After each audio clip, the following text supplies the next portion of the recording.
तो कहानी के शुरू में हम एक गाड़ी को देखते हैं जिसमें रेडियो पर बताया जा रहा था कि गवर्नमेंट के पास सोर्सेस यानी जराए बहुत कम हैं, यानी कि शहर में खाने पीने की किल्लत बढ़ गई थी। तो इसीलिए उन्हें बच्चों और उन औरतों को जो माँ बनने वाली हैं उन्हें मारने का कदम उठाना पड़ा ताकि और पॉपुलेशन आबादी ना बढ़ सके। फिर हमें उसी गाड़ी से आदमी निकलता हुआ दिखाया जाता है जो बहुत से लोगों को इस जगह पर लेकर आया था। उन्हीं लोगों में एक कपल भी था। मिया नाम की एक लड़की अपने हस्बैंड के साथ थी और ये सब लोग अभी कंटेनर में बैठ जाते हैं। कंटेनर में एक औरत अपने टैब पर खबर देखती है कि गवर्नमेंट यहाँ पर खाने की कमी की वजह से बच्चों और माँ बनने वाली औरतों को मार रही है। ये सब देखने के बाद मियाँ बहुत ज्यादा उदास हो जाती है क्योंकि वो भी माँ बनने वाली थी। इसीलिए मियाँ और उसका हस्बैंड जिसका नाम निकू होता है वो दोनों कंटेनर में बैठकर इस शहर को छोड़कर जा रहे थे। निकू बैठकर मियाँ से बातें करता है और साथ ही वो उसे एक चॉकलेट भी देता है और कहता है कि इसे तुम तब खाना जब हम अपना सफर खत्म करेंगे और दूसरे मुल्क पहुंच जाएंगे जहाँ पर हम अपने बच्चे के साथ बहुत खुश रहने वाले हैं। मियाँ की दरअसल इस बच्चे से पहले इसकी एक और बेटी भी थी जिसको यहाँ की पुलिस ने मार दिया था।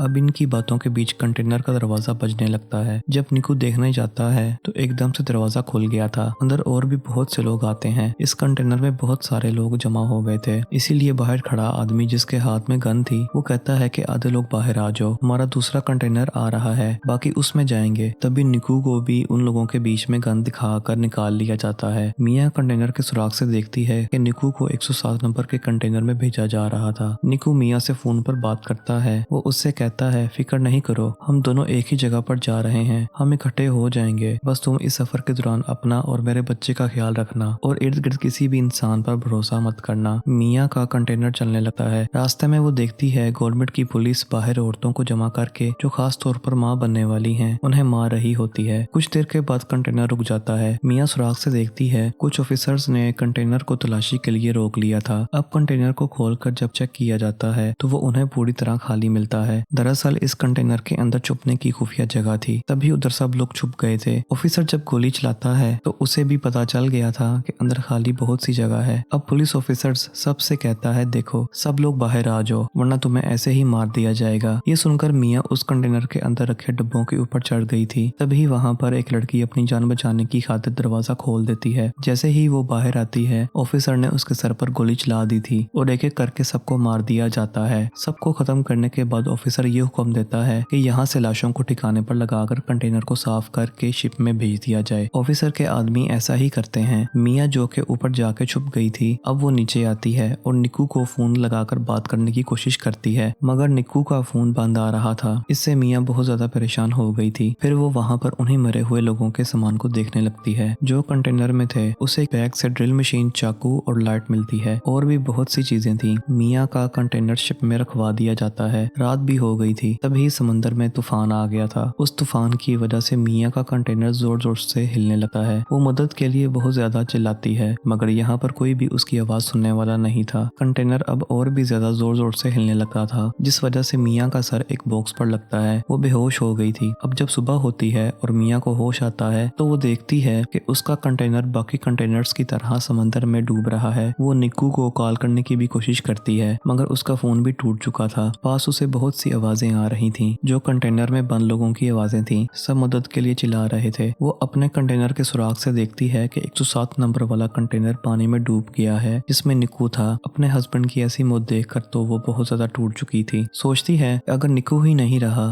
तो मैं जिंदा रह के क्या करूंगी। इसलिए अब वो खुद को भी मारने की कोशिश करती है कि तभी उसे अपने बच्चे का एहसास होता है। वो अपने बच्चे के बारे में सोचने लगी थी, इसीलिए मरने का इरादा बदल देती है। वो ये सोचकर खुश हो रही थी कि बहुत जल्द इस दुनिया में उसका और निक्कू का बच्चा आने वाला है। यही सोचते सोचते वो सो जाती है। अब जब वो सुबह को उठती है तो उसके कंटेनर में पानी भरने लगा था। वो डूब रही होती है, पानी से निकलने की कोशिश करती है मगर नहीं निकल पाती। तभी उसकी आंख खुल गई थी। इसका मतलब ये कि वो सिर्फ एक सपना था। अब वो कंटेनर में रखे बॉक्स को देखती है जिसमें उसे बहुत सारे प्लास्टिक के डब्बे मिले थे। वो प्लास्टिक का इस्तेमाल करके सबसे पहले कंटेनर के सुराखों को बंद करती है जिसमें से पानी आ रहा था। साथ ही वहाँ से मिले और भी सामान को इस्तेमाल करती है। उसने कंटेनर को अपने रहने के लायक बना लिया था। अगले दिन मियाँ का फोन बजता है जो कि निक्कू का था। वो उसे बताता है कि मुझे 107 नंबर वाले कंटेनर से निकाल लिया गया था, तुम फिक्र नहीं करो मियाँ, मैं जिंदा हूँ। मियाँ उसे अपने बारे में बताती है। कहती है निक्कू मैं कंटेनर में फंसी हुई हूँ जो समंदर के बिल्कुल बीचों बीच है। वो फोन पर कहता है फिक्र नहीं करो, मैं तुम्हें ढूंढ लूंगा, बस तुम अपना और मेरे बच्चे का ख्याल रखना। हम क्योंकि पहले ही गवर्नमेंट की वजह से अपनी बेटी को खो चुके हैं, मियाँ निकू से बात करके थोड़ा सुकून में आ गई थी कि वो जिंदा है। अब वो कंटेनर में लोगों का बचा हुआ खाना तलाश करती है और उसे बहुत ही संभाल कर इस्तेमाल कर रही थी। एक रात फिर से समंदर में तूफान आ जाता है। मियाँ बहुत ज्यादा घबरा गई थी। तभी उसे दर्द महसूस होता है और उसका बच्चा कंटेनर में ही पानी के अंदर पैदा हो गया था। उसने इस तकलीफ को बिल्कुल अकेले ही बर्दाश्त किया। मियाँ के यहाँ बेटी हुई थी जिसे देखकर वो बहुत खुश होती है। उसने उसे अपने गले लगा लिया था। वो अपनी बेटी का बहुत ख्याल रखती है। आहिस्ता आहिस्ता मियाँ भी ठीक हो गई थी, मगर अब उसके पास पड़ा खाना भी खत्म होने लगा था। वो सोचती है कि आखिर कब तक वो ऐसे ही इस कंटेनर में बंद रहेगी। तभी उसे अपने सामने बड़ी ड्रिल मशीन नजर आती है। ये उस मशीन को लेकर कंटेनर के ऊपर रास्ता बनाने की कोशिश करती है। तभी इसकी बेटी भी रोने लगी थी। ये नीचे आती है और अपनी बेटी को संभाल लेती है। अगले दिन फिर से ये रास्ता बनाने का काम करती है, मगर अब ड्रिल मशीन भी बंद हो गई थी। मियाँ ने गुस्से में उस मशीन को फेंक दिया था। तब उसे चाकू नजर आता है। ये अब इस चाकू का इस्तेमाल करती है,